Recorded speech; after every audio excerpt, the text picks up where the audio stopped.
Good morning, everyone. Good afternoon, good evening. I will take a minute or two as everyone joins the webinar room to let you all in and to explain the house rules before we go to our main speakers. So firstly, this webinar will be recorded and we will share it along with speaker presentations. So you'll be getting a follow-up email tomorrow with a link to the event page. And then we will also take your questions live during the Q&A portion at the end of everyone's presentation. So please don't hesitate to let us know through that Q&A box what your inquiries are. So with that, I'd like to welcome you to today's launch event for Horizon Europe and Canada. You'll hear from me a bit later. The first calls for proposals opened in June, so you can immediately begin looking online for opportunities. And the European Commission has been promoting Horizon Europe all over the world with launch events like this one through the EU delegations and EURAXESS worldwide hubs. So we welcome researchers in Canada and many other countries today. And without further ado, I'm delighted to welcome and bring to the virtual stage Ambassador Melita Gabric of the European Union delegation to Canada. Thank you, Ambassador. Thank you very much. Good day, everyone, dear colleagues from the European Commission. It is, dear Excellencies, it is a pleasure to welcome you today to this webinar launching Horizon Europe in Canada. It is actually quite exciting. And the first thing I want to say is that research and innovation cooperation is one of the very core building blocks of the otherwise strong partnership between the EU and Canada. And this cooperation is built on a long history of strong people-to-people ties, a shared reputation for a strong innovation record, long-standing partnerships between European and Canadian universities. And actually, our agreement for scientific and technological cooperation is 25 years old, and it has been an important catalyst for establishing dynamic and enduring relationships benefiting our people and our economies, and I would also add our environments as well. And most recently, the EU and Canada have been closely collaborating in the fight against the COVID-19 pandemic. The EU and Canadian response in support of R&I has been immediate and substantial via pledging commitments on different fronts.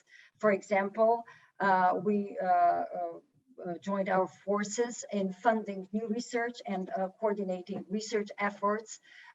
We work together to redirect current research projects and supported companies that are working in the field. The EU and Canada demonstrated their support for global efforts against COVID-19 while supporting developing countries, and we continue to do so very importantly through the COVAX facility.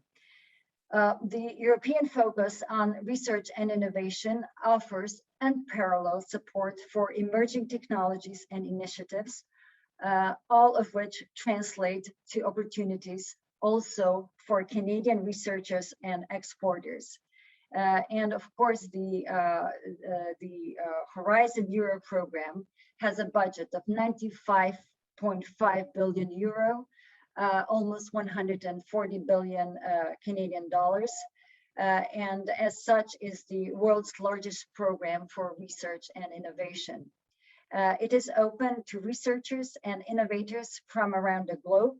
And of course, it offers possibilities to further strengthen cooperation with partner countries such as Canada, which, as you know, it has the aspiration, and we are on the path negotiating the associated member status for Canada.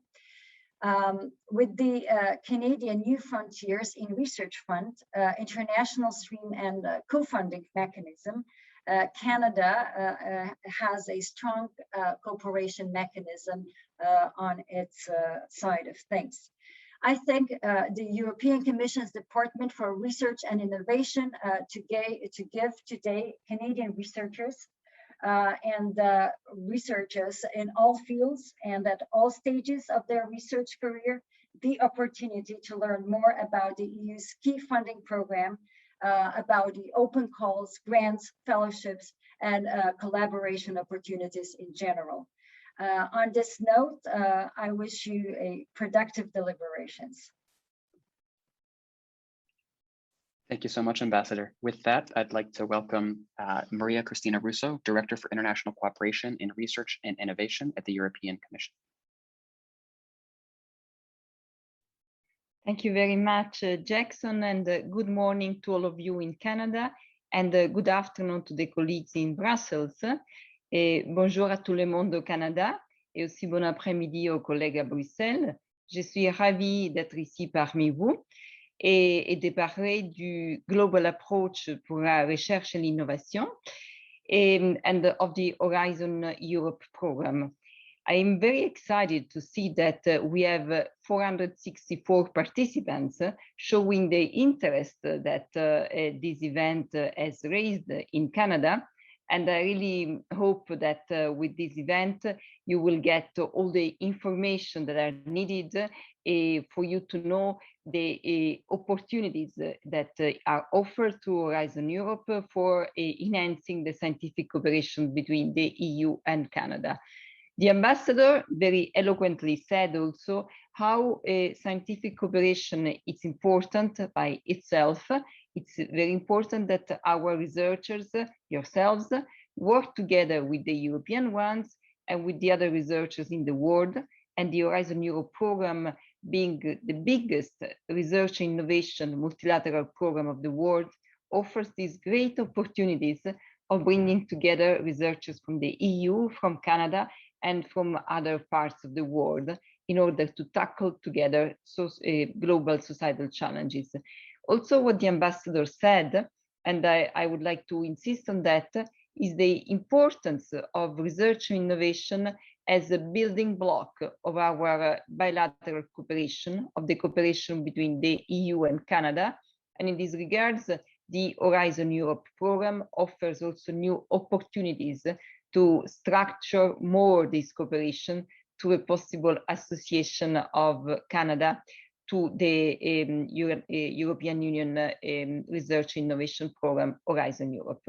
My colleague Martin Penny will speak in more details afterwards about Horizon Europe. I would like to give a very special thanks here to Dr. Ted Edwitt, the president of the Social Sciences Humanities Research Council, whom will speak after me and will present also the incredible activity that he led as president of that council in order to promote the research innovation cooperation between the EU and Canada, and also to promote the possibilities for Canadian researchers when selected in the EU research innovation programs to be funded. But I will let you hear that from Ted. And me, myself, I would like to concentrate on what comes next after having briefly said what has happened so far.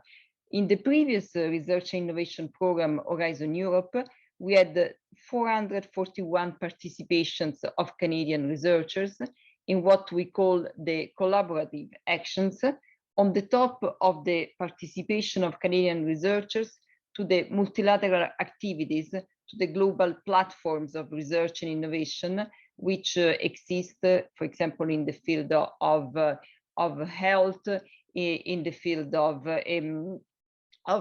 ocean cooperation. Let me, for example, recall the importance of the Galway Declaration, which was signed several years ago between the EU, Canada, and the United States in order to enhance cooperation related to the ocean, to the Atlantic Ocean, to the Northern Atlantic, which has then been extended under the Southern Atlantic, and that has been very much done with a close linkage to the Canadian G7 initiative on the future of seas and oceans. As I mentioned, a lot has been done. but we want to do much more in Horizon Europe. And from the European Union side, we have a new international cooperation strategy for research and innovation, which we call the global approach to research and innovation. And within this global approach, which is the guiding light, if you want, for our activity in research and innovation, we really want to enhance the cooperation with those strategic partner countries with which we share the fundamental values of research and innovation. And Canada, for us, is one of those partners with whom we want to have a stronger connection. And we want to have a stronger connection both to the possibility which is offered with the association to the Horizon Europe program, but also to the possibility of expanding the bilateral cooperation in order to reach those objectives which we do feel and think are very, very important nowadays for building together a better world. And here I refer, for example, to what the European Union has targeted as main objectives of its action, which is the support to what we call the twin transition, the green transition. You are aware that the President of the European Commission, Mrs. Ursula von der Leyen, has launched the Green Deal, very much à l'actualité now, if we consider that the COP26 will start in some days, how becoming climate neutral by 2050. We have our objective in the EU. We want to reach this climate neutrality. We want to reach it together with the other main partners in the world. And in order to reach that, we need to have the means that can be given only through research and innovation. The digital transition, cooperation in the field of health. The ambassador already mentioned how important has been the cooperation between the EU and Canada in order to tackle the challenges that we had to face with the COVID-19. And then also underlining these activities, the cooperation in the field of innovation creating also the conditions for our research to flourish in the market. As I mentioned already, we have the new program, Horizon Europe. It has been launched already some months ago. It is fully operational. It's the biggest research and innovation multilateral program in the world. It is open to the participation of researchers from all countries outside Europe. We want to enhance through that the cooperation with Canada, and my colleague Martin Penny will say more about that later. And I would like to conclude also by saying that, as you can see, on the European Union side, there is the political willingness to enhance cooperation. There are the means, and I'm very pleased also to see that on the Canadian side, there is the same willingness to enhance cooperation, and there are also the means which have been put in place. And with that, I think that I could pass the floor to the next speaker, who would elaborate more on those means. And I would like to thank you very much for your attendance. Thanks to the organizers for this webinar, and I really hope that all of you participating, we reached the number of more than 500 now, will really leave this seminar with a lot of willingness to work together with European scientists in order to team up efforts to work together for a better world through research and innovation. Thank you very much. Thank you so much. As Director Russo mentioned, in this case, we can turn to Canada's perspective and opportunities for researchers in Canada. So I'd like to thank and welcome Dr. Ted Hewitt of the Social Sciences and Humanities Research Council of Canada, or SSHRC. Thank you very much, Dr. Hewitt. Okay, thank you, Jackson. Good morning, good afternoon, bonjour, collègues. C'est un grand plaisir pour moi d'être ici parmi vous. Aujourd'hui, I'm really delighted to be here with my colleagues in North America, Europe, other parts of the world, to be part of this event organized by our host, EURAXESS North America. Really just great to be here today. The comments that you've already heard, the very insightful, thoughtful presentations made by Ambassador Gabrich, my good friend and colleague, Madame Russo, have undoubtedly already inspired, intrigued all of you and the many Canadian researchers in the audience. And the fact that we have over 500 participants, I think, Christina, clearly shows that the level of interest is very high, and the reverberations and the commentary and the discussions that will occur beyond this, I think, will be very telling. I want to thank you, Christina, particularly for your foresighted approach to international cooperation in research and innovation, and your absolute dedication to building closer relations to Canada. We're very appreciative of that. It certainly reflects the guiding principles of my own agencies and our other agencies' pursuit of interdisciplinary and international research collaborations, which I'll talk a little bit more this morning. Together with the Social Sciences and Humanities Research Council, which we call SSHRC for short, we in fact share a common goal for the need to develop more extensive partnerships across the world, connecting ideas and research to develop answers to pressing collective global issues. And as you know, there are many.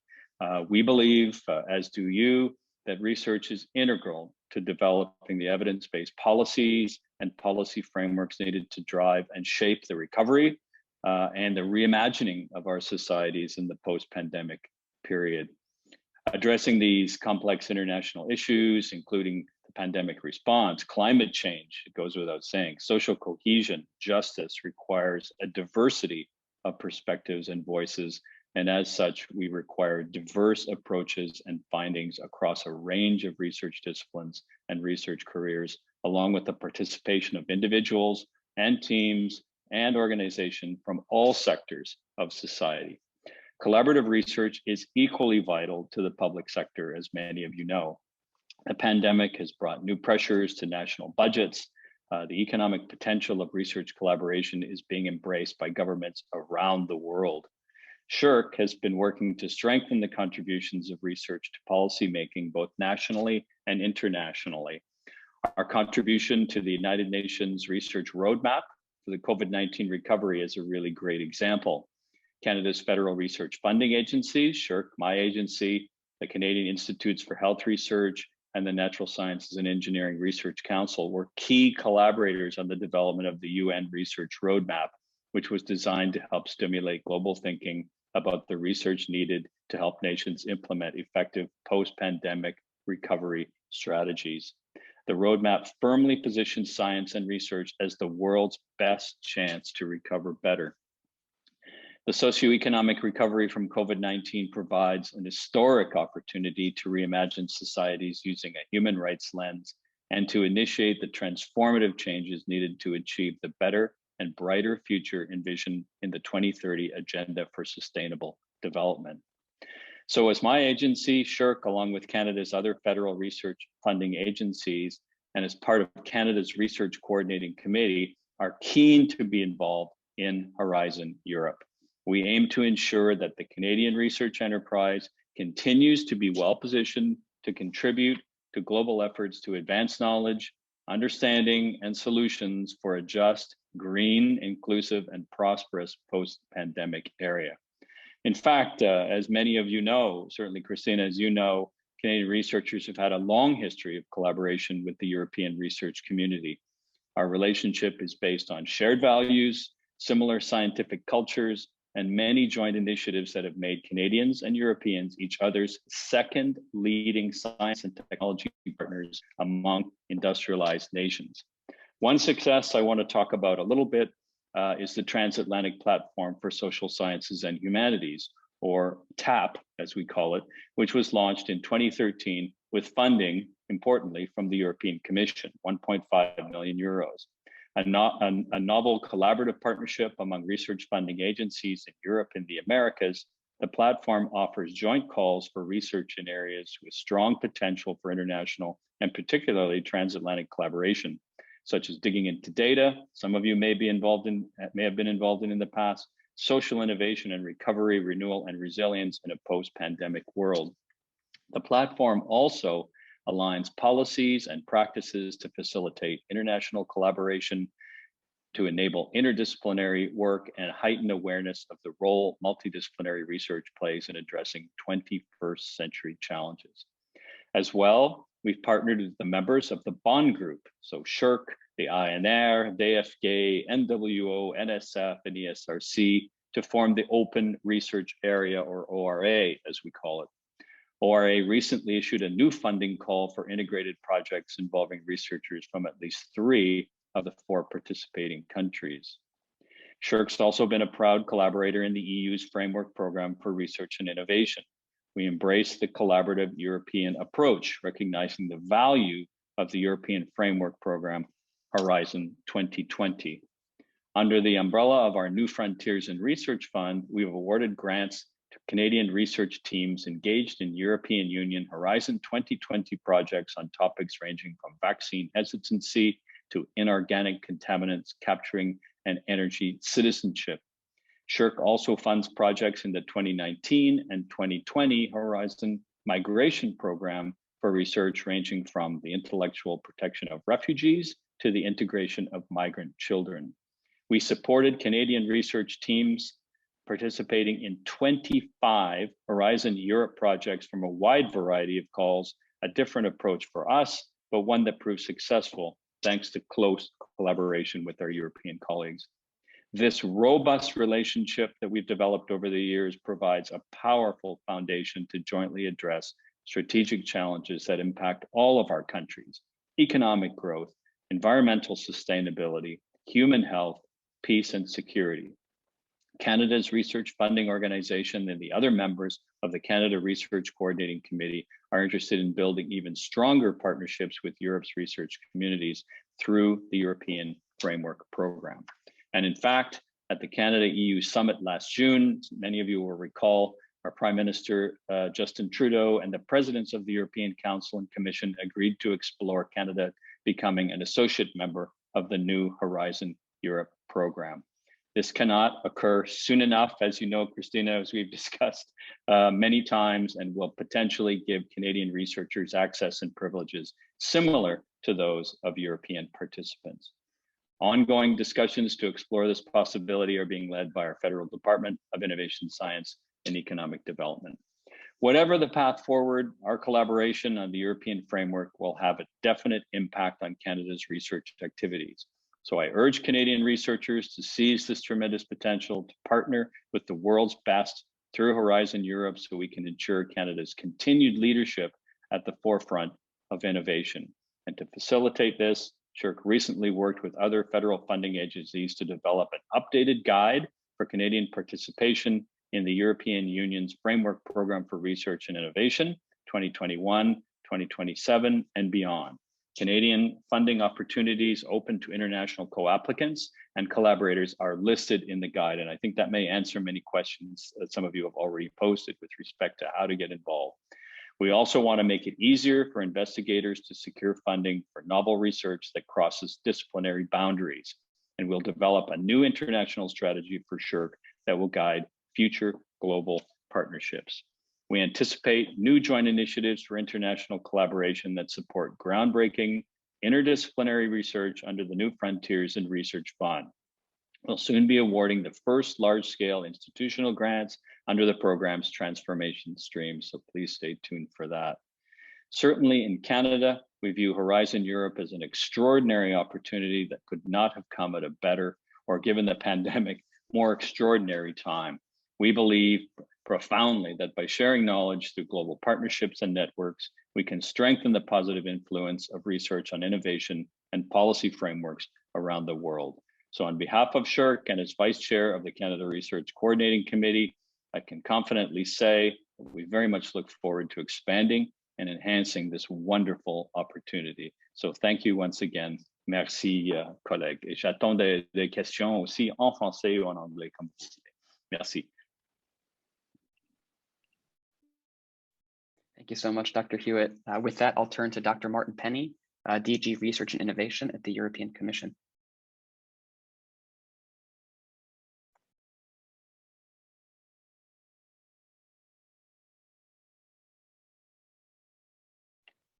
And then I think you may be muted and webcam off, so we'll welcome you in just a moment here. There we go. Good afternoon, everybody, or good morning, good afternoon from Brussels. Bonjour tout le monde.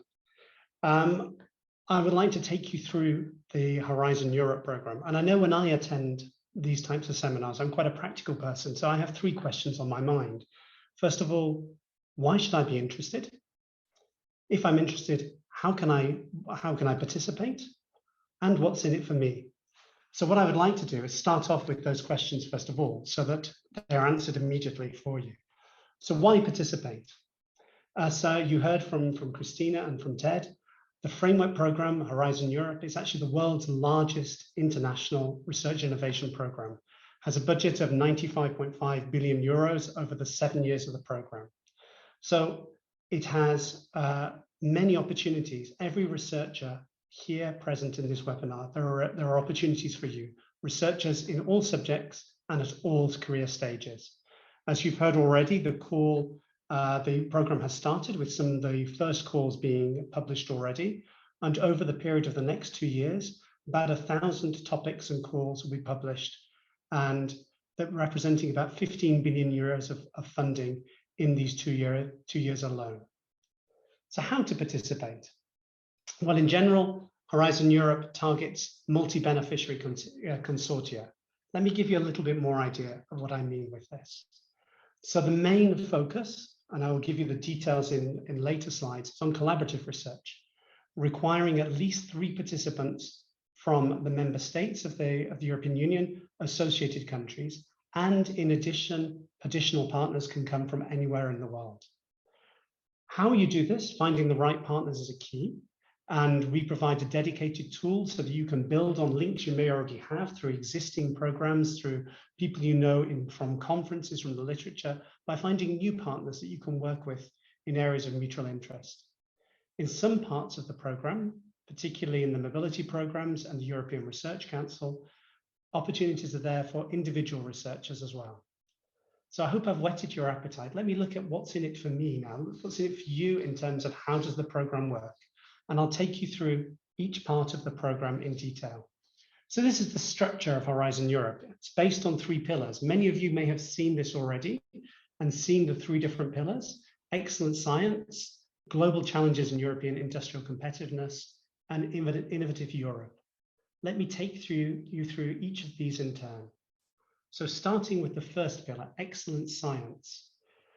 In general, the excellent science pillar is a bottom-up part of the program. So here, the opportunities are for you as the researchers to put forward the research questions which you want to address in your research proposal. I won't go into much detail on this pillar because you have a specific presentation coming later by Kristen Krav, who is the national contact point from Estonia, who will take you through each of those. But you may have heard of the European Research Council, where researchers of any nationality can apply in a subject of your choice. The requirement being that you spend at least 50% of your time on the individual grants working in one of the countries of Europe or an associated country. The other 50% of your time can be anywhere else in the world. So they work well for people who are looking for dual appointments or longer term sabbaticals. The Marie Curie actions, very much mobility actions, equipping researchers with new knowledge and developing new training schemes through mobility. Part of the excellent science pillar is also research infrastructures, providing support to open up and to integrate world-class research infrastructures. As I said, I will not go into more detail on this because you will hear more from Kristen later. Let me take you through the next program in a little bit more detail. The Global Challenges and European Industrial Competitiveness, which is Pillar 2. This is a top-down program. And here, one of the key documents which will help guide you to what research opportunities will be open to you is the strategic program, which we published last year, which sets out the direction for 4 years. So you can see all of the areas of research, all of the opportunities that will be coming in terms of the topics that will be addressed in calls for proposals over the next 4 years.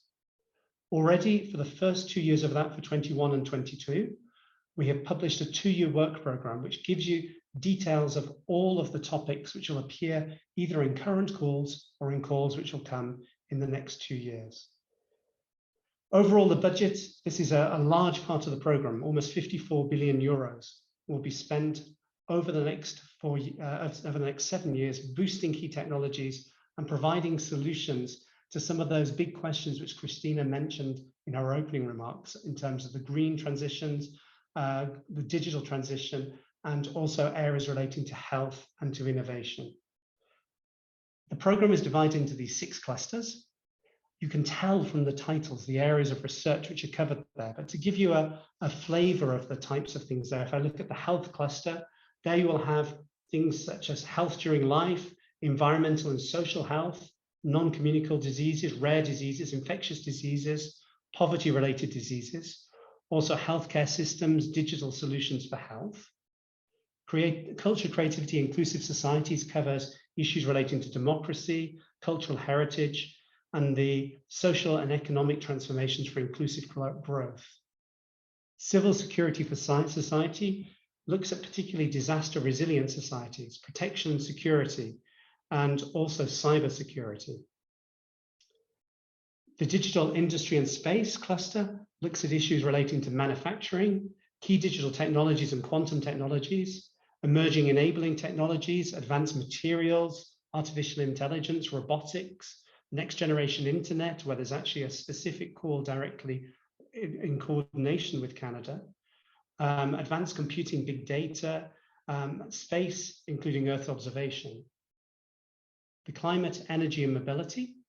You can imagine what falls under here very much from its title. So climate science in its broadest sense, energy supplies, energy systems, energy storage, also relating to communities and cities, and transport and safe and clean and smart mobility.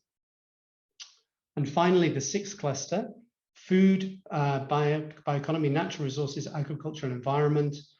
I don't need to go into details. It's very explanatory from its title. Things like biodiversity, natural resources, agricultural, forestry, seas, oceans, inland waters, food systems, bio-based innovation systems, circular economy and circular systems, and so on.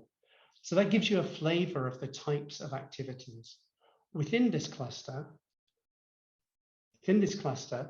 there are what's called the missions, the EU missions. And you may have seen some press releases on this because we've launched these very recently, just in the last month. And these will be fully implemented through Cluster 2, but also will inform policy directions and ways in which we can involve policymakers and engage citizens, both in the design of the research which comes here, but in the implementation of it, and also in the take-up and use of that research. So these are a new way of working in Horizon Europe. They will provide support for key problems for a greener, a healthier, and a more inclusive future.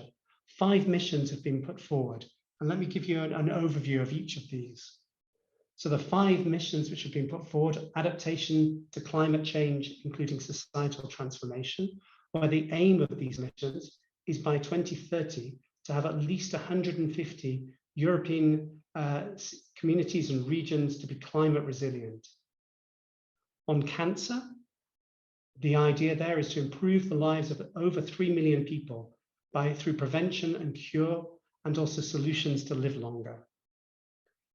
By 2030, the Healthy Oceans, Seas, Coastal and Inland Waters wants to restore the quality of the waters and the communities around them. Climate neutral and smart cities, the aim of this mission is to have 100 cities by 2030 which are climate neutral. Soil health and food will set up 100 living labs and flagship or lighthouse projects to lead the transition, particularly to healthy soils by 2030. A second part of Cluster 2 is the European partnerships, and about half of the budget of Cluster 2 will be delivered through these partnerships. And these are where we work, as you can see, in partnership either with other funders or with other programs. Let me take you through this slide in a little detail because it's a little bit complex. But these are 3 different types of partnerships. Co-programmed partnerships, where we work with other funders based on memorandum of understanding to jointly implement programs together. And you've seen in the past that these have included issues such as emissions from energy, how we do for high performance batteries, for smart fuels. They've co-funded, where we agree on a joint program and implement with partners, either private partners or public partners, where we get their commitment for a financial and in-kind contribution so we can maximize the research which can be done. And there in the past, that's covered things like personalized medicine, also the Atlantic research, which was spoken about before, clean energy. The strongest partnership in terms of its setup is the institutionalized partnership, where they're based on a long-term dimension and a stronger integration with our partners, where they're formally agreed through 2 articles which are set out in the Treaty on the European Union. And in the past, these have included issues such as global health, high-performance computing, and metrology. And you will see examples of all these European partnerships and their implementation, both in the strategic plan document that I talked about, and in the work programs, and in the calls which will be coming forward in the coming 2 years. So if I move to the 3rd pillar, Innovative Europe, and that's about stimulating market-creating breakthroughs and ecosystems which lead to innovation. This is very much a new part of the program, and there the really new part is the European Innovation Council, which will provide support to innovations for breakthrough and market that have a potential to create new markets. Here, the actions are divided into 3 main actions: the Pathfinder action, where Canadian participants are fully eligible to participate alongside the European partners. Also, in terms of the transition funding, where Canadian partners can participate not as single applicants, but in addition to European partners, in particular in advanced research, in market creating research or deep technology tendencies. The European innovation ecosystems, which provide support and advice structures to connect regional and national innovation actors together. And the European Innovation Institute for Innovation and Technology, through their knowledge and innovation communities, bring actors such as research organizations, education and business together around a common goal to bring innovation into practice. So it gives you a flavor of all of the different opportunities which are there. And what I would advise you to do to find out what's in it for you is to look at the strategic plan and to look at the work programs. And I've given you links to those at the end of the end slide of my presentation, and these presentations and slides will be sent to all of you after the end of this webinar. If I look at the international component, Christina has already talked about our strategy, the global approach for research and innovation. And one of the key aspects of that is this openness. And that is fully embedded in Horizon Europe, that there is a general openness to international partners. We want to bring together the best minds and the best ideas so that collectively we can find good solutions that all of our societies face. So entities from all over the world can take part in the collaborative projects. Researchers and innovators of any nationality can apply for grants. Entities from low and middle income countries are automatically eligible for funding in the same way that the entities from the member states of the European Union and the countries associated to the framework program are eligible. And as Dr. Hewitt mentioned, in Canada, funding is available for Canadian participants who are successful in getting grants through Horizon Europe. You can get co-funding through the NFRF Horizon Global Platform competition. Many of the actions you'll see are specifically targeted at international cooperation actions. All of them are fully open, but you'll see in the work program, there are some which we view where we really need international knowledge and expertise. because these are questions of such global significance that we need to bring together different perspectives and different ideas from all over the world. And you'll see in the work program how these are set out. And if you look at the details of those, there's over 200 of these actions where we say that we specifically want international partners. All of the 1,000 actions or calls, topics that we have in the next 2 years are fully open, but over 200 of those, we say that we really need to have an international partner. 75 of those are targeted particularly to specific countries and regions, and you'll see many of those we're looking for particularly partners from Canada. 30 actions contribute to key multilateral initiatives, and I'll speak about those beforehand. And so overall, about 3 billion of contribution from the framework program will go to these actions where they're specifically targeted for international cooperation. You've heard about association to Horizon Europe. So it's one of the things which is new in the new framework program. Previously, association, and by that I mean a country is so aligned with the priorities and with the ethos, with the values and principles of how research is done in Europe, that they effectively want to buy into the program and have the same rights and obligations as member states. In the past, that has been limited to the countries which immediately surround the European Union. So the European Economic Area countries, countries which are on the way to becoming potential new member states, and also the countries immediately surrounding Europe, which we call the European Neighbourhood Policy countries. What's new in Horizon Europe is we have also opened the opportunity for other countries elsewhere in the world, such as Canada, to be able to associate and benefit in exactly the same way in practically all parts of the program as member states.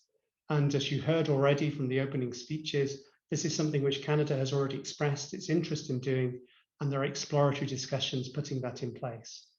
But that notwithstanding, whether Canada is associated or not, it doesn't affect the way in which you can apply for the program right now. And all of these opportunities are still fully open to you.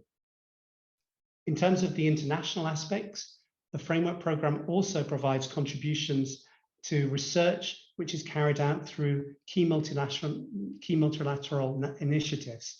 And you see some examples of them here on the screen. Some I'm sure very familiar with you. Canada is very much involved, such as Mission Innovation and Clean Energy, the All-Atlantic Ocean Research Alliance, which we've spoken about before, the Human Frontier Science Program, and also the Global Research Collaboration for Infectious Disease Preparedness, to give you some examples of those. But all of the opportunities for multilateral initiatives, again, are all set out in the work programs. So I'd like to take you full circle. I started off by saying, why would I want to do this and how do I do it?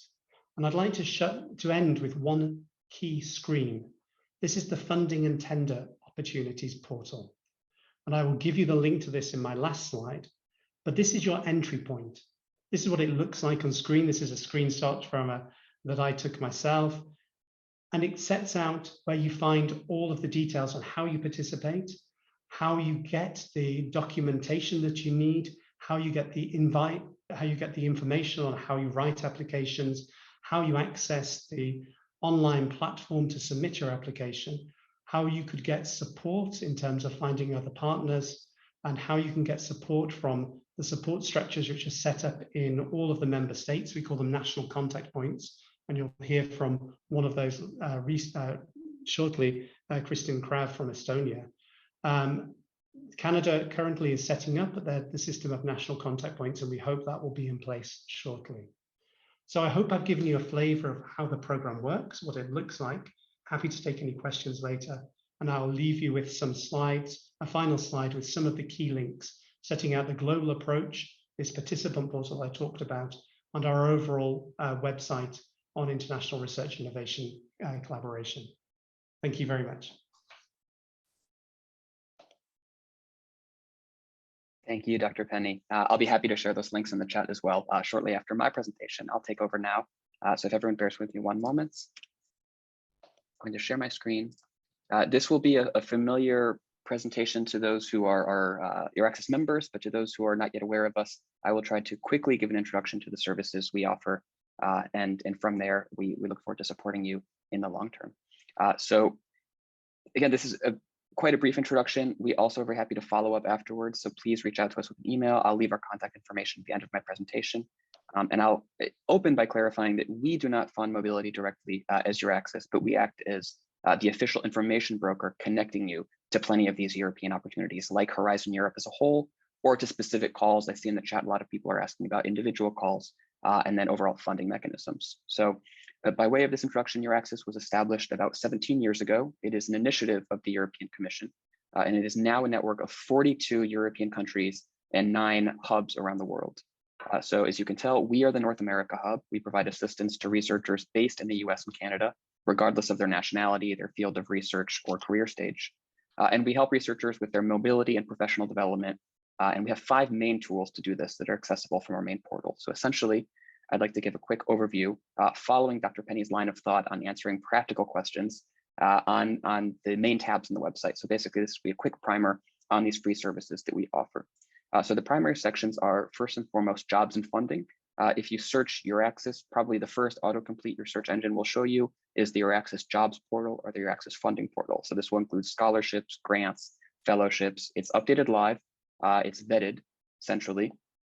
And the European Commission partners with private sector job boards to also include opportunities there. So it's very rich. I would suggest that it's your main search for opportunities. I can also complement any other tools and websites you use. Anything receiving Commission funding is required to be posted on the EURAXESS portal.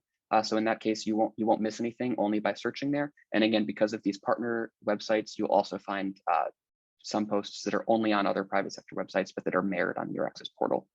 Next, we have the partner tool and hosting. This complements the job portal. These are institutions and individuals with which you can partner and apply for funding. You can post your own CV using the EuroPass CV format, which you'll register for a free account if you wish. Type in your basic CV details, and it will be formatted into a single standard format. And then so you can not only express your own interest in finding a partner or in hosting someone, but vice versa, you can find those who have done that themselves. In terms of career development, we offer free training modules, self-evaluations, resources through webinars, interactive trainings. So again, please keep your eye posted on that section and be in touch. And because we have a lot of freedom and creativity to develop tools as needed for our researchers, if you have something you think we can do to serve you and enhance your career, please let us know. Reach out with an email. Information and assistance. This one will be a bit of a longer introduction because there's so much offered here. So there are over 600 EURAXESS service centers throughout Europe. And these people, as Dr. Penny also mentioned, have country-specific expertise. So these are national contact points or NCPs. You'll hear, again, to echo his comments from a great one right after me. And they have the expertise in individual funding schemes, in thematic areas, et cetera, as well as the research landscape of the country they're based in. Canada has nominated NCPs for Horizon Europe, so those will be publicly announced in the near future. And you can also send questions to us here at EURAXESS North America, as well as the Horizon Europe NCPs who are based in Europe. You can reach them based on your questions for that specific funding scheme, the thematic area, and you can reach an NCP in any European country or in Canada. They speak the host country language, they speak English, they're excellent communicators, so I'm confident that you'll get the assistance you need from them. And then finally, EURAXESS Worldwide is the global arm of EURAXESS and the counterpart to EURAXESS Europe. So these are the 9 hubs I mentioned. This is where we are the people who provide updated information on open calls, events, opportunities, training, whether they're hosted by us or we just want to bring your attention to them. We help you, in short, understand EU funding and what's in it for you. So I have some small examples here of actions you can take based on those 5 main sections on the EURAXESS website. As you can see, there's something for everyone, regardless of your affiliation. You can search for jobs and funding, post an offer, network and find partners. You can also request for us to speak to your audience of researchers if you represent a research development office within a university to talk about anything related to EU funding and career development. And then also simultaneously, we act as the platform for European scientific diasporas. So what I mean by that is the national networks of researchers and scholars in Canada and the US who provide information of specific relevance to their home country. So if you are a European based in Canada or the United States and you want to connect with your diaspora network, or you're interested in connecting to any country's community of researchers in North America, regardless of your nationality, please reach out to us. And because these groups are sometimes large and formal, other times informal, if you yourself lead or a member of a group that we may not be aware of, please contact us so we can update our database and plug you into our existing resources. So I promise this would be a short summary. I hope I've kept to that. Regardless of the support you need in your career, please reach out to us here. This email address reaches the whole team, and then I will post URLs to all of our different social media channels, our website, and our bi-monthly flash note email sign up, which I highly recommend. Many of you may have heard of this webinar because of that. I'll post that all in the chat in just a moment. So thank you so much. And I'm very excited to turn to Christine Krav, National Contact Point in Estonia for ERC and MSCA.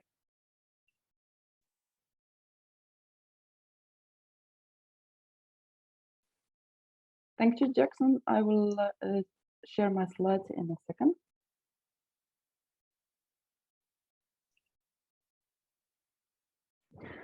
And thank you very much for your introduction and for your kind words.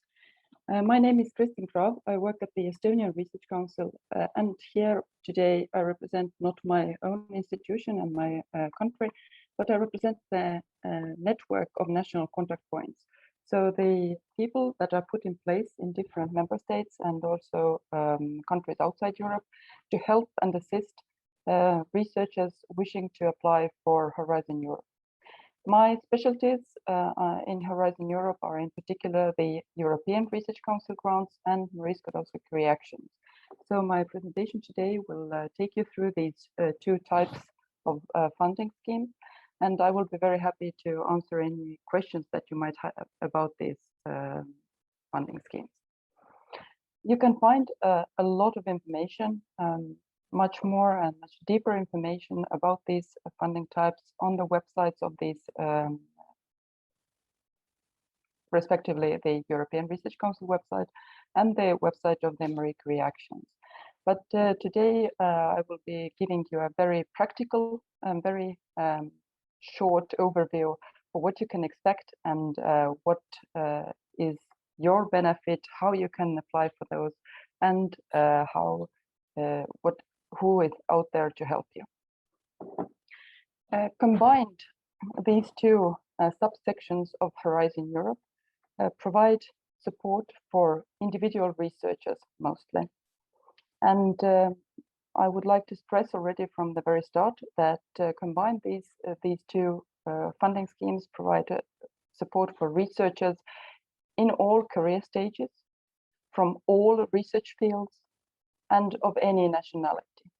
So that might already answer some of your questions that I saw in the chat. For example, questions about mathematics, law, any kinds of biology, you name it. All research fields are welcome in both European Research Council grants and Marie Curie actions. I will start with a short overview of the European Research Council grant schemes. The grant schemes are divided into 5, and 3 of them that you can see here on the top are the so-called main ERC grants. And they are divided into 3 based on the career stage of the researcher. And this is not to leave someone out. All researchers are included in these grant schemes, but to give researchers a more even and equal competition, because it is difficult for someone who has just defended their PhD to compete with someone with tens of years of experience. So the starting grants are grants that are meant for researchers who have defended their PhD at least 2 years, but not more than 7 years ago. The consolidator grants are for the next group, for 7 to 12 years after PhD. And in advanced grants, there is no such limitation. So it is expected that these are already leading researchers who apply for this type of grant. The European Research Council grants are very prestigious grants. And this is because they are designed by researchers for researchers, and taking into account that the grants should offer the grant holders the best conditions to carry out their ambitious research ideas in a host institution of their selection in Europe. So to apply for starting consolidator or advanced grants, you need to find a host institution in Europe. It is there are no limitations to the nationality of the researcher, and as Martin Penny mentioned earlier, it is possible to keep also a dual affiliation and spend 50% of your time in Europe and 50% of your time, for example, in your current home organization. There is also one particular type of grant which is maybe even more interesting to Canadian researchers. These are the synergy grants. The principle is the same as for starting consolidator and advanced grants, but synergy grants are meant for several individual researchers working together. So 2 to 4 researchers can apply for these grants together to solve a challenging research question that demands perhaps knowledge from different fields of research combined together.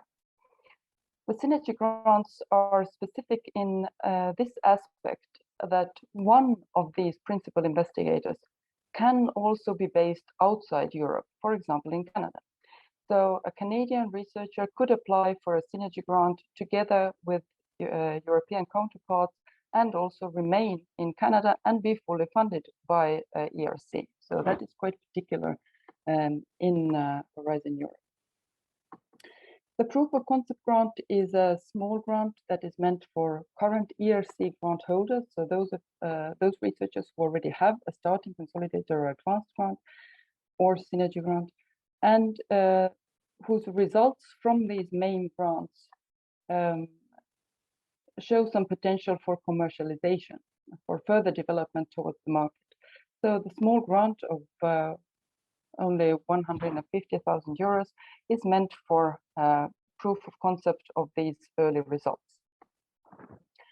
So this was a very short overview of the European Research Council grant schemes. There is one call for applications for each of these grant types, starting consolidator, advanced, and synergy per year. So any researcher should go to the ERC website, look at the call deadline, and you can start preparing your application. The application has to be submitted via the funding and tenders portal that Martin just showed a couple of minutes ago. My second slide is about Marie Curie actions. They are a different part of Horizon Europe. Together with ERC grants, they make up the first pillar of Horizon Europe. And Marie Curie actions are mobility actions. So they fund researchers' mobility, physical mobility from one country to another. So all of these actions are demand that the researcher moves from one country to another. First of all, there are doctoral networks. Here, a consortium of different actors, universities, research institutes, but also companies, come together to offer the best training for doctoral candidates in their field. Once they have got the grant, they advertise the positions in this network via the EURAXESS portal. The second type of grant are the Marie Curie postdoctoral fellowships. As the name says, these fund postdoctoral researchers, and it is interesting to note that these postdoctoral researchers could come to Europe to work, or could come from Europe to Canada to work on their postdoctoral project. Thirdly, there are Marie Curie staff exchanges. And the staff exchanges actually count for a very large proportion of international collaboration under the framework program. In Horizon 2020, the staff exchanges accounted for by far the most projects collaborating between Europe and countries outside Europe. They are specifically designed to fund staff exchanges between research organizations and companies, centered around a research project, always between Europe and other parts of the world. So a perfect setup would be 2 countries from Europe and Canada, for example. Any staff can participate in these staff exchanges, and the exchanges can last from 1 month to 1 year. Fourthly, there is Marie Skłodowska-Curie Action's co-fund. The co-fund action, as the name says, co-funds existing doctoral or postdoctoral programs. So a funding organization or an institution in Europe might have or might want to create a doctoral program or a postdoctoral program, and they can apply to the European framework program to ask for co-funding of that program. And again, once they have the grant, they advertise these positions, the doctoral positions and the postdoctoral positions via the EURAXESS portal. So Canadian researchers can find those positions and can benefit from the co-fund, although Canadian organizations cannot apply for the co-fund themselves. And finally, Marie Skłodowska-Curie Actions and Citizens funds public outreach events to popularize research and the career of a researcher. In my next slides, I would like to be extremely practical and tell you exactly how you can benefit from ERC and Marie Skłodowska-Curie Action funded projects based on your career stage. So doctoral candidates can apply for Marie Skłodowska-Curie Action and ERC funded positions that are advertised in the EURAXESS portal. When you get the slides afterwards, you see that it's a link.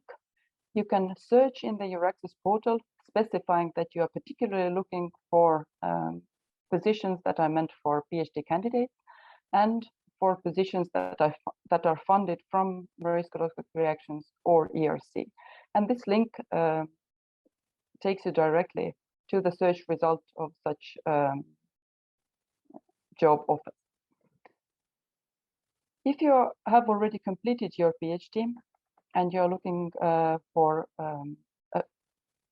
opportunities to fund your postdoc, then it's your first real opportunity to apply for your own grant. So you can apply for the Marie Skłodowska-Curie Actions European Postdoctoral Fellowship to do your postdoc in Europe. But you can also apply for any fellowships that are funded through the co-fund mechanism I described, or you could also look at the postdoctoral positions that are published in ERC funded teams.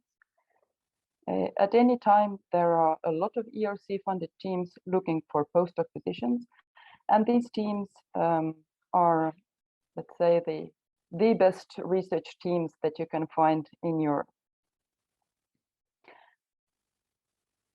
If you're already more experienced, you have more than 8 years after your postdoctoral, after your PhD defense, you can already be, for example, a supervisor of either doctoral candidates or postdoctoral fellows.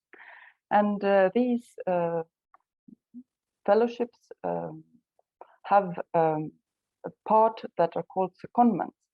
So while collaborating with European institutions that host such grants, you could host secondments, you could host visits of funded PhD candidates or postdoctoral postdoctoral researchers to your team. But you could also be the supervisor of a Marie Skłodowska-Curie postdoctoral fellow. In that case, it would be a Marie Skłodowska-Curie Global Fellowship. And these global fellowships are meant for European researchers who want to spend their postdoctoral period outside Europe, for example, in Canada. Of course, you can also apply for a starting, consolidator, or advanced grant. but in that case, the host institution should be in Europe, or you can apply for a synergy grant as part of a team together with some European PIs.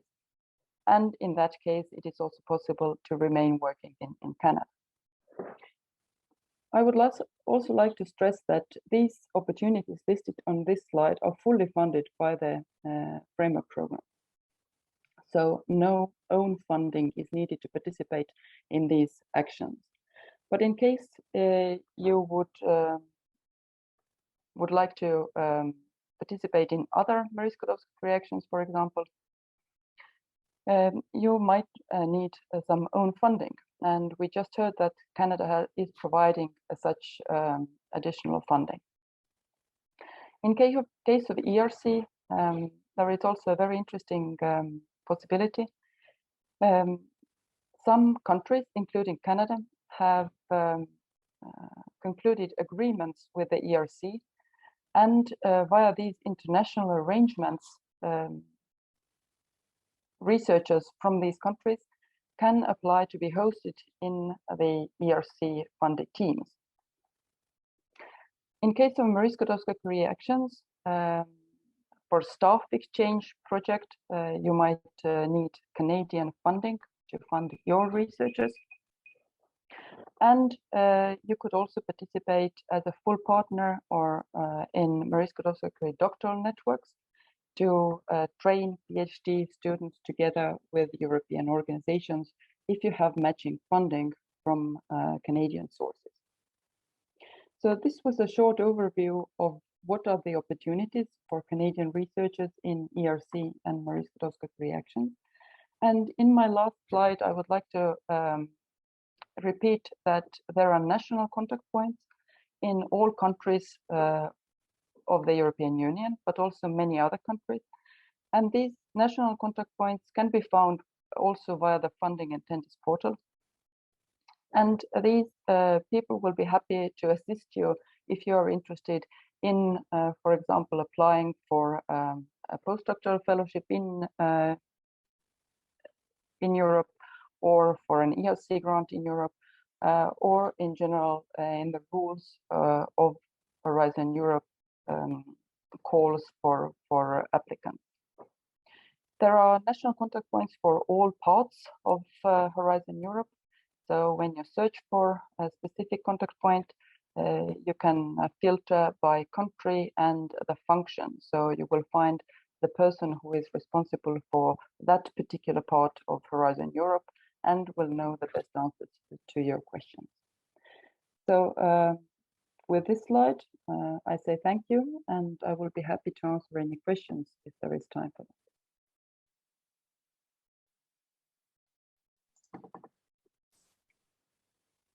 Thank you very much, Christine. With that, we have our expert presenter, Dr. Martin Penny of the European Commission, who is able to moderate and run the Q&A. So Dr. Penny, thank you very much. I'd be delighted if you'd like to get into some great questions that people have been submitting. I know there's a lively discussion going on in the chat. I think some of the presenters have been trying, and Christine, you've been answering so many questions to address questions in the medium that they come to us. However, I would recommend any pending questions that haven't been answered yet by the presentations, if you could put them in the Q&A if you haven't already. That's where you can view other questions, upvote them. But from there, I'll be very happy if Dr. Penny is able to basically use the Q&A function to try to get some of your questions answered. So thank you very much.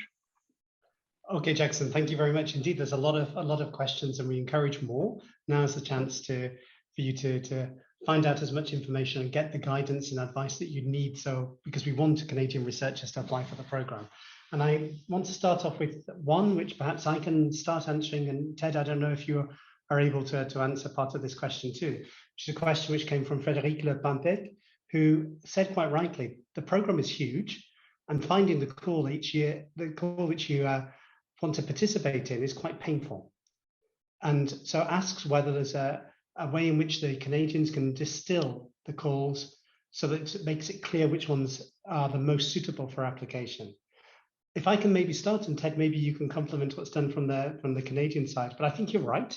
It is a big program, and it is challenging. I think understanding what type of action that you're interested in. Are you interested in a a top-down research question, in which case you would look at the parts of the program which relate to your research field. That narrows down already part of the things. If you're working in for example, in health research, you'd be looking primarily, if you want to have a project, it's a collaborative project, you'd be just looking in one cluster of the collaborative of Pillar 2, the global challenges part of the program. If you're looking more for individual actions, how you would participate with your own grant and a bottom-up idea, then this would be more for the European Research Council. Kristen talked about the individual grants or the synergy grants. These would be the kind types of things. Or if you're looking for research as a postdoc or developing the careers of new researchers, then that would be the Marie Curie actions. So there are certain ways in which you can narrow down the options. In addition, in the participant portal, you can filter by the topics which are particularly calling for international partners. And that will also help you look and identify the ones where, in addition to everything being open, there are some where we say this is particularly suitable for international partners. So that's what I would suggest. Ted, I don't know what else, do you have things that you could add from the Canadian side? For sure. Two things. Number one, depending on where you're situated, we expect most of the applicants will come from universities. The University Research Office and the Office of the Vice President of Research is an excellent resource. And I cannot account, for how up to speed they're going to be on programming, but they should be. And that's an excellent way to get more information on that and help to sort some of the complexity. From the perspective of the granting councils and the New Frontiers in Research Fund, which ERC runs on behalf of the councils, we are targeting which programming we will support through New Frontiers in Research funding to Canadians who looking to participate with European teams, as we did with Horizon 2020. So that information will be posted as it's available, and there will be a much, I won't call it, much more focused list in collaboration. We'll develop in collaboration with the Commission in terms of what we will offer with respect to support. So that makes it more manageable, but it also reduces the number of programs for eligibility. But we felt that was absolutely the way we had to go, just given the large number of projects and discussions around which programs to which Canada would be eligible. So hopefully that helps. Kristen, anything you'd like to add from the excellence pillar?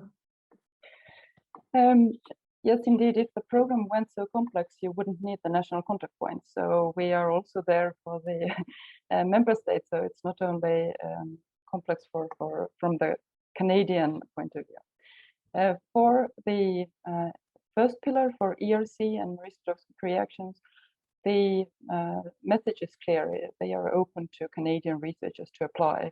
So all of these calls would be you would be eligible for all of these calls. And I would recommend to start from the ERC website, for example, which has really a very good, is a very good information source. And also liaise with your future host organization in Europe if you're applying to come to Europe. Thank you very much. The second question is something which we've talked about a lot, where somebody hasn't given their name. I don't think it was clarified whether Canada is an associated country or not. If it's not associated, the eligibility seems extremely limited. Let me be clear, when we are talking in the Pillar 2, in the global challenges, about a minimum number of participants from member states and associated countries, this is the minimum requirement for consortia. Most consortia are bigger. The research questions are such that it's very rare you get consortia with just 3 partners. So the Canadian partners will be in addition to those. Most consortia have 5 to 8 or maybe even beyond the partners which are involved.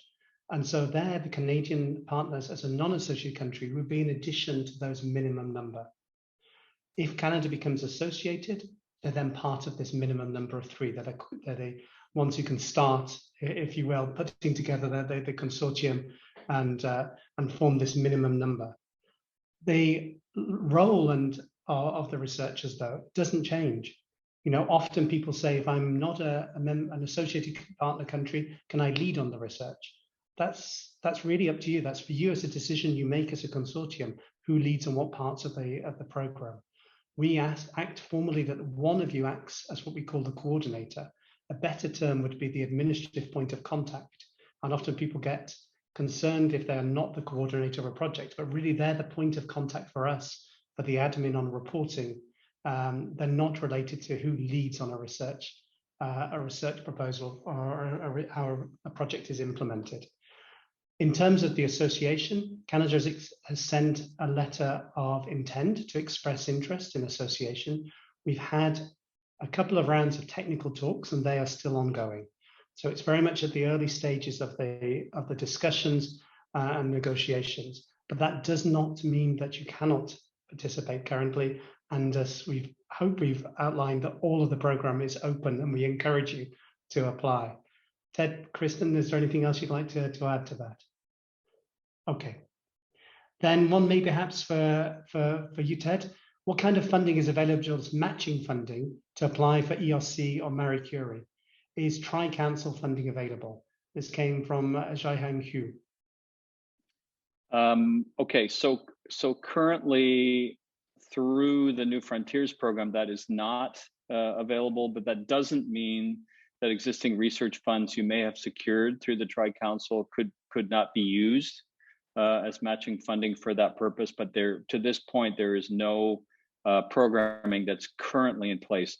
There is funding that's available for exchanges through the European Research Council for Canada Research Chairs, which is something that we signed a few years ago. If that's of any interest or of any relevance, that does exist, but we're slowly looking to add as many as we can, many of these projects as we can, in order to provide these opportunities. But we're focusing currently on the main funding opportunities through Horizon programming. Jackson, I know you want to come in, but if you allow me to say, first of all, for ERC in particular, it's not that you need matching funding. You are eligible. You're eligible for funding. The requirement is 50%, as Kristen said, of your time is spent in Europe. We have in the ERC many people who have dual appointments. To give you a really practical example of a named researcher, I know she won't mind me saying that, Barbara Romanovich, who is currently a professor of geophysics at Berkeley, is also a professor of geophysics with an ERC grant at the Collège de France in Paris. And she spent half of her time in Europe during part of her grant.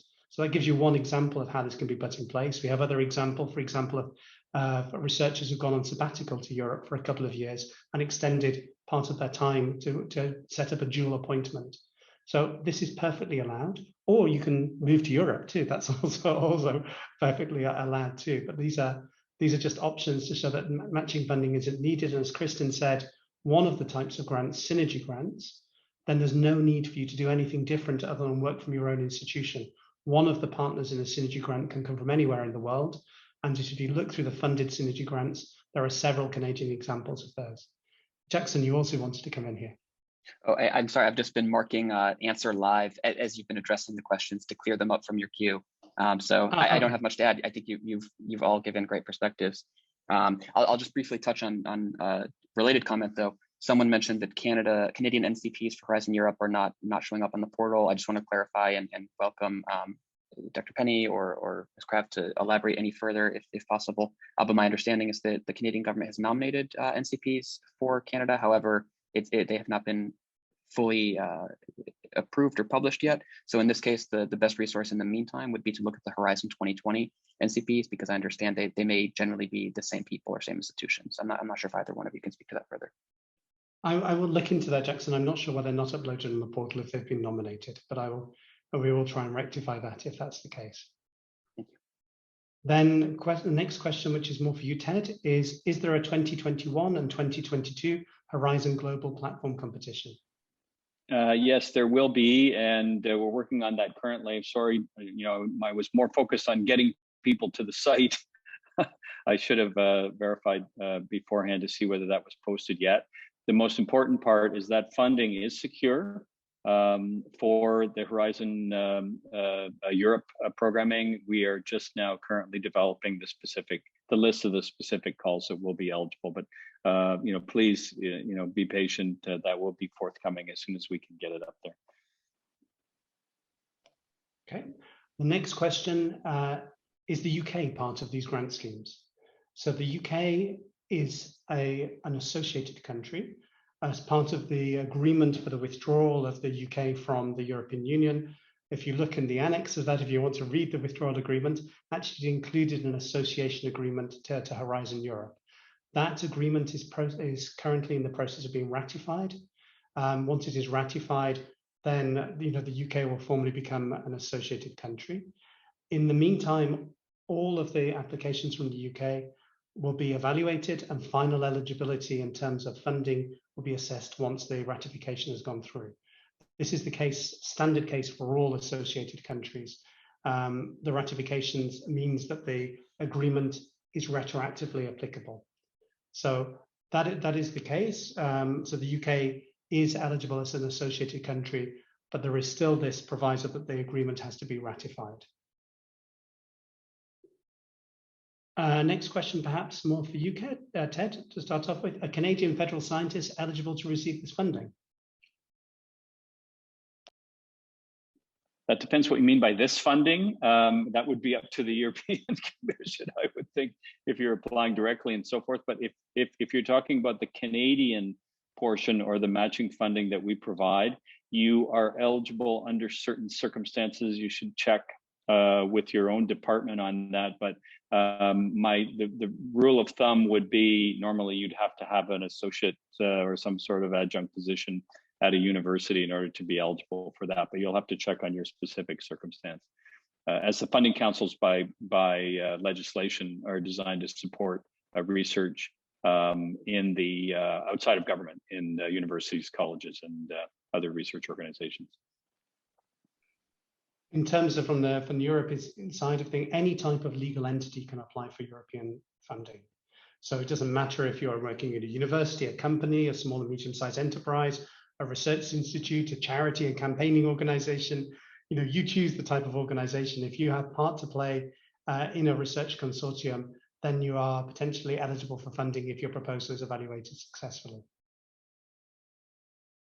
I see the next question is listed as a naive question. In Pillar 2 clusters, health is one cluster, but in your mission area, cancer is the only health area mentioned.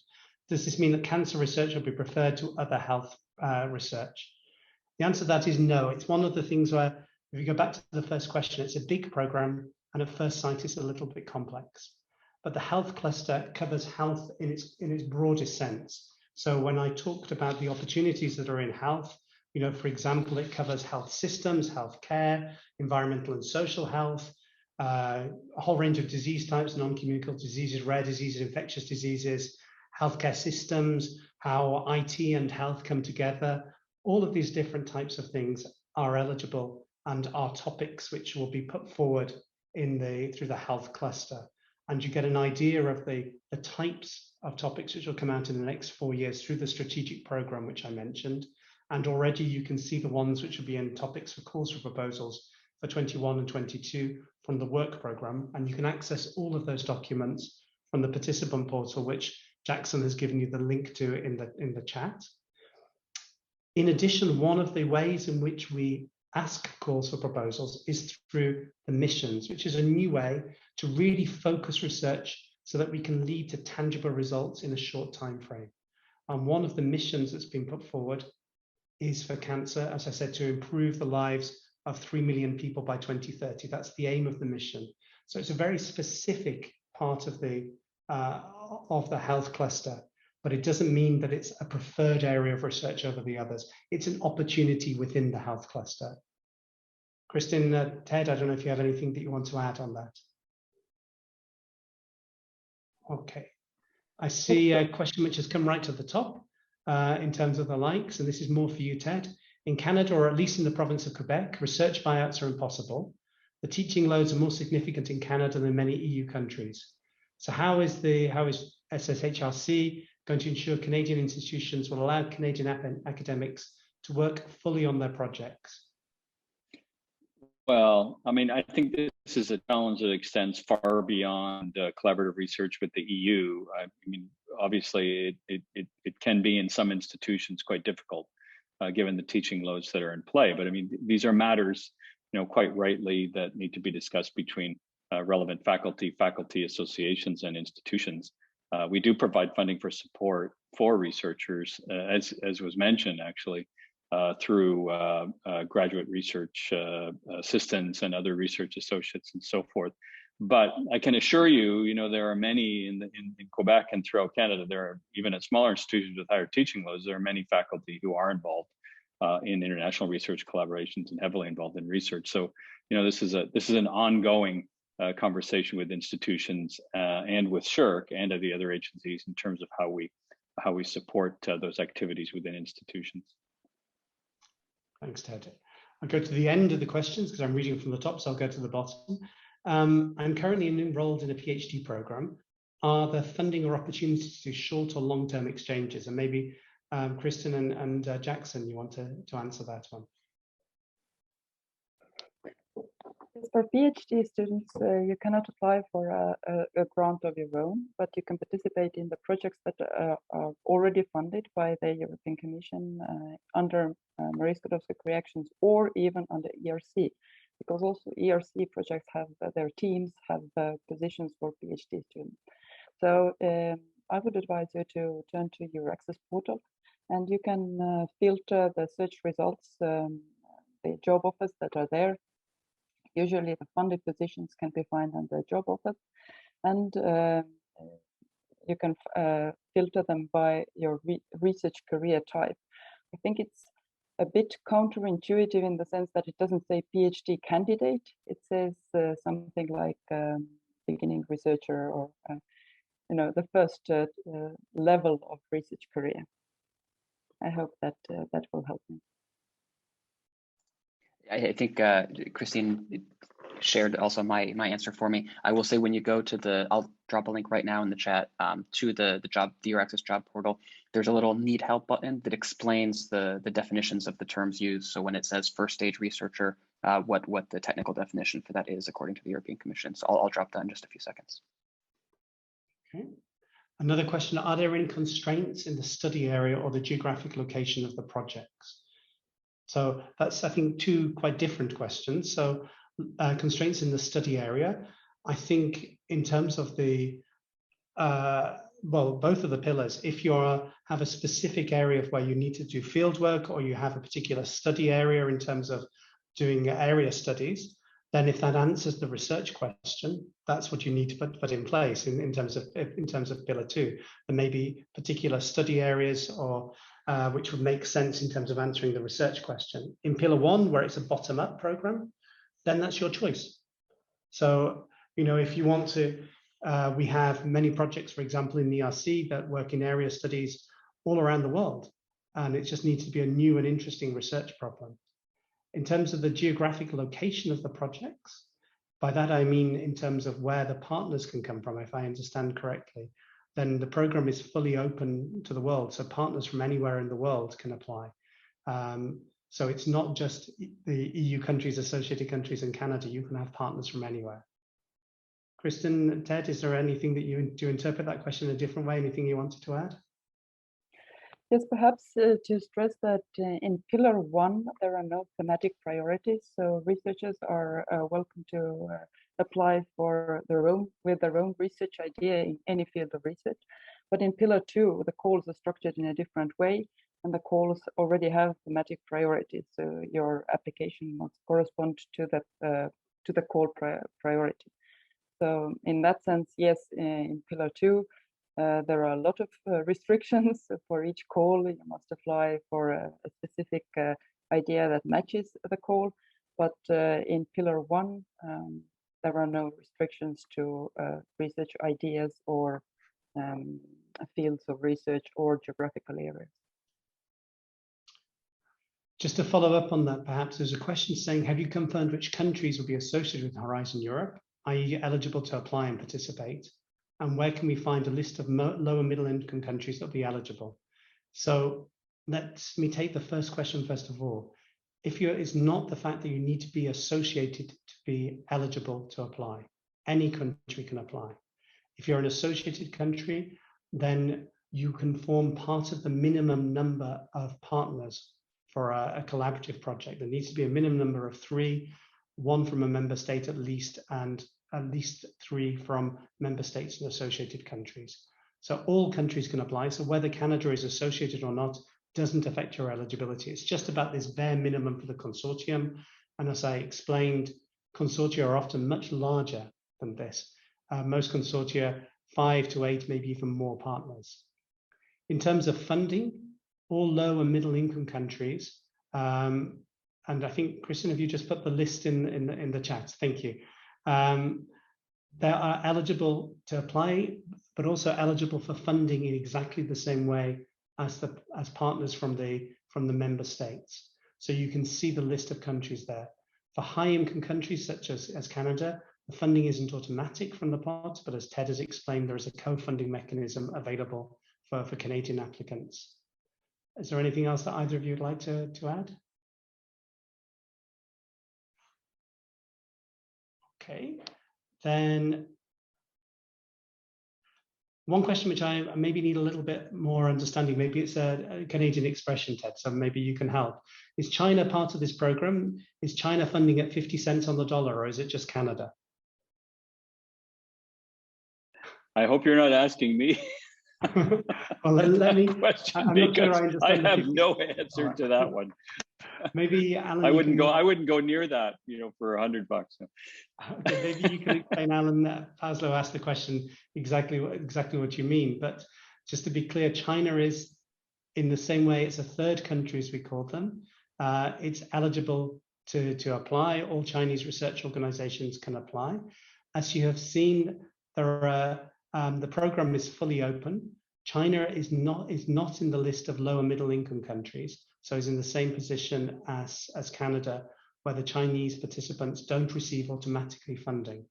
In all cases for participants from high income countries, funding can be produced, can be provided exceptionally if the participation is seen as so essential for the research project by the evaluators that the project could not go ahead without the participant from Canada or from China.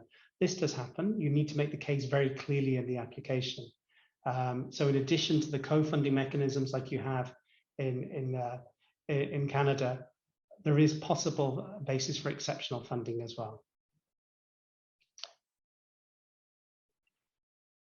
Dr. Penny, I think maybe I'll invite you to choose one or two more questions. In the meantime, I think many of the speakers were trying to answer, to write typed answers out for all the questions that I'm able to address. And then after a question or two, we'll go to our closing remarks. Okay, thank you. So just one, because I think there's a few questions on education. Will a project in the field of education for nurses be eligible for this program? First of all, it's in a research program, so it's not an education program. There are other programs for education. However, nurses and research involving nurses are very much part of the program. For example, in the health program, it may also be involved in some of the projects relating to the social sciences part of the program as well. But it'd be a research question that nurses would be put in place. I see there's also a similar question in terms of, is there a place for research in maths education? So the answer is yes, providing it is a research question and not an education question. Mathematics underpins many other areas, but you may find the best home for mathematics in Pillar 1, where you can focus much more on your own ideas rather than the top-down programs. Then maybe a final question, which I see more for Ted. Is there a mechanism to participate for Canadian biotech startups, which are spin-offs of the Canadian University addressing life sciences challenges such as AMR, antimicrobial resistance, or diabetes type 2, if a startup involves Canadian University and an EU-located university? Are the mechanisms to protect already registered IP and develop it further in both fundamental and practical way under Horizon? I can take the latter part if you want to take the first part, Ted. Well, I think for the private sector, there's no mechanism to apply directly for Tri-Council funding. That's just in the legislation. These are funds designed primarily to support academic research. However, you can join, with Canadian academics or a Canadian academic team, which in turn is seeking to link with European partner to apply to Horizon funding, and that we could support that. But not certainly to approach us directly as an applicant. There may be other programs. I saw some information in the guide about companies and company participation So you might have a look there, but not through the funding councils, only as a partner with a Canadian academic individual or team. And in terms of the program, yes, you're eligible to apply. As you would not automatically get funding from the program as a Canadian participant, so the funding would need to come through other sources or through your own sources. In terms of the IPR, the rules for IPR are really clearly set out in the program, and so you make the decision in terms of what pre-existing know-how you want to bring to the project and who you share with that. That's part of the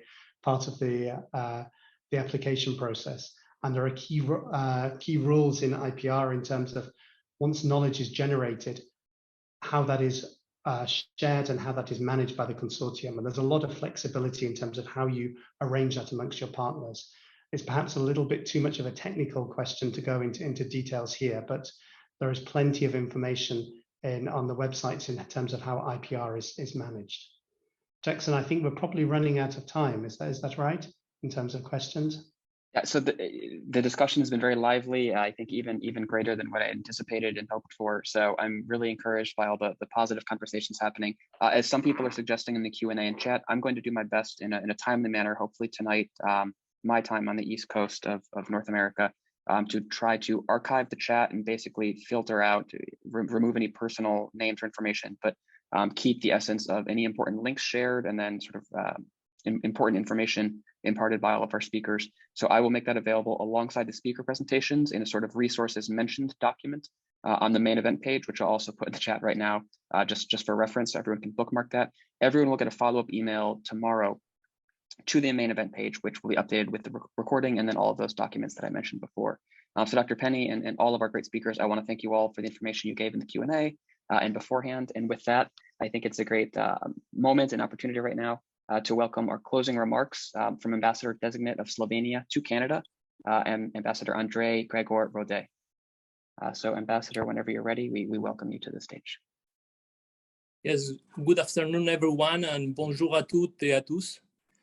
First of all, I would like to thank the EU delegation and in Ottawa and all other for organizing this webinar in Canada about EU's evolving research and innovation program, Horizon Europe. And thank you for giving me the opportunity to give these closing remarks. I was very happy that the discussion was so lively, and it was great to hear from speakers and from numerous questions, such enthusiasm and vision about the great opportunities in the fields of research and innovation, which were discussed today. Particular thanks also to EU ambassadors Dr. Gabrich for her great guidance and warm opening remarks. Thank you also to all participants today for their involvement and dedication, advancing research and innovation opportunities between Canada and the EU. It's fantastic to see such a great attendance, which clearly indicates the high interest among Canadian researchers and innovators for the Horizon program. As was pointed out today, EU and Canada have a very vibrant and productive cooperation in the field of innovation, science, and research in various fields, and has a great potential on continue advancing our partnership. Horizon, as it was said, and everyone knows, is the biggest research and innovative program in the history of the EU. Its funds will aim to promote goals that will stimulate economic growth and create new jobs in Europe and in other partner countries as Canada. Research and innovation is an important element for the EU, its member states, including for Slovenia and partner countries like Canada. Slovenia's presidency of the Council of the EU in the second half of 2021 offer us a special challenge and an opportunity to strengthen Slovenia's role, knowledge, and expertise. Today's launching of Horizon Europe in Canada offered a great opportunity to promote the open call and opportunities for Canadian researchers and innovators within the program. I hope that the presentations gave you a better insight on the program, how to get more profoundly involved and spread and enhance the scientific cooperation between the EU and Canada. As it was said, Horizon is a very important facilitator and the catalyst benefiting our people and businesses. Thank you very much for your attention. Merci beaucoup.